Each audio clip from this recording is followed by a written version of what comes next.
On October 31, 2008, a user of a cryptography mailing list published this message online. The list was on a service hosted by Metsdown.com and run by Cypherpunks, an organized group of digital privacy activists. It was 2:10 p.m. on the east coast of the United States when members of the mailing received the message that contained the Bitcoin paper. Satoshi Nakamoto was the name of the author, and the paper detailed a new peer-to-peer electronic cash system with no trusted third party. 3 days later he mailed to the list again. And again 2 days later. On January 3, 2009, he released the first version of the Bitcoin software on its own domain. To register the Bitcoin.org he used Tor, an online track covering tool. Nakamoto himself mined the first 50 Bitcoins on the same day. Between 2009 and 2010, he wrote hundreds of posts on the forum, mainly talking with other users about how to improve the code of the software. He never shared any personal details. And then, in April 2011, he sent the last note, saying he had to move on to other things. He never communicated with the members of the mailing list again. To this day, he has yet to be identified and his true name remains unknown.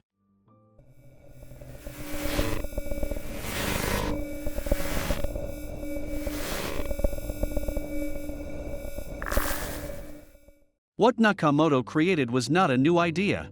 The same cypherpunks that were part of the mailing list had been working on creating virtual cash since the 90s. Every effort had so far failed.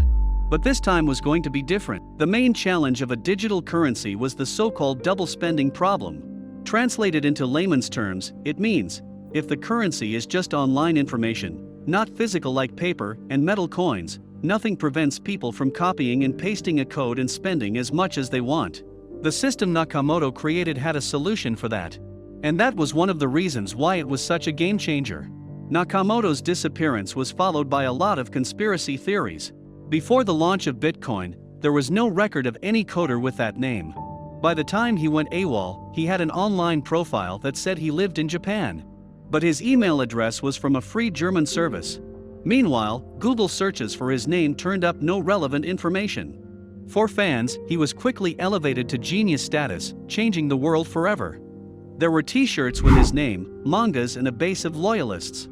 For the critics, his mysterious disappearance cast a veil of suspicion over what he created. Some even questioned if it was all a big pyramid scheme that rewards early adopters. Is Sakamoto now sitting at the top of all his early mined tokens and laughing at us all? Since his disappearance, his real identity has been an object of speculation and investigations. Article after article, book after book, all suspects fell one by one.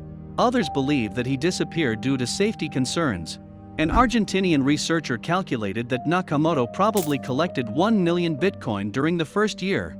This could explain his disappearance, as it would make him a billionaire and a target. There are even websites calculating when Satoshi will become the richest person in the world.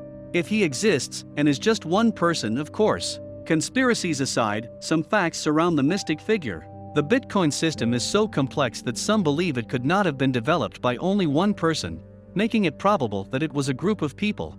A coder has compiled all Nakamoto's messages on the mailing group and found that he always wrote between 5 a.m. and 11 a.m. Greenwich Mean Time. This is the equivalent of midnight to 6 a.m. on the US East Coast. Assuming that he sleeps on a normal pattern, it would make sense that he is or was in the United States. Other clues suggest that he was British. His forum posts and his comments always used spelling like optimize with S and color with OU. The media has extensively investigated who is behind the name. So far, unsuccessfully.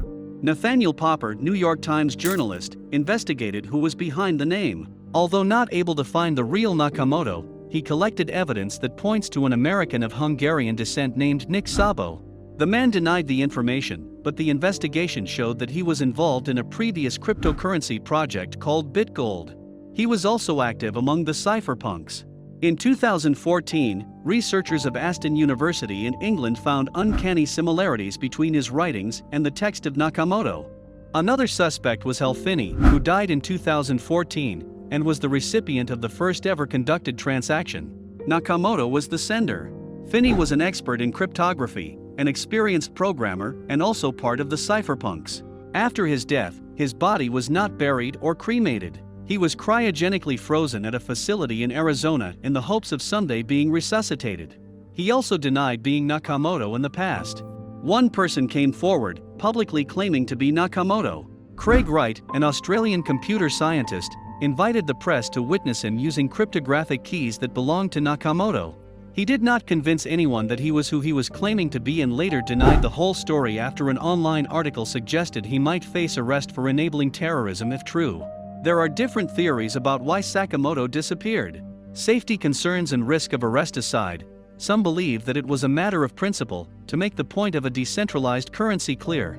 For Bitcoin enthusiasts, publicly known or not, he is still the hero of our time. The man who created the revolutionary tool that will reshape countries, governments, and our lives.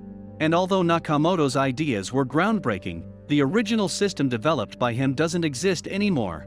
The current version of Bitcoin was improved and changed many times by a group of publicly known tech developers with nothing to hide since his disappearance.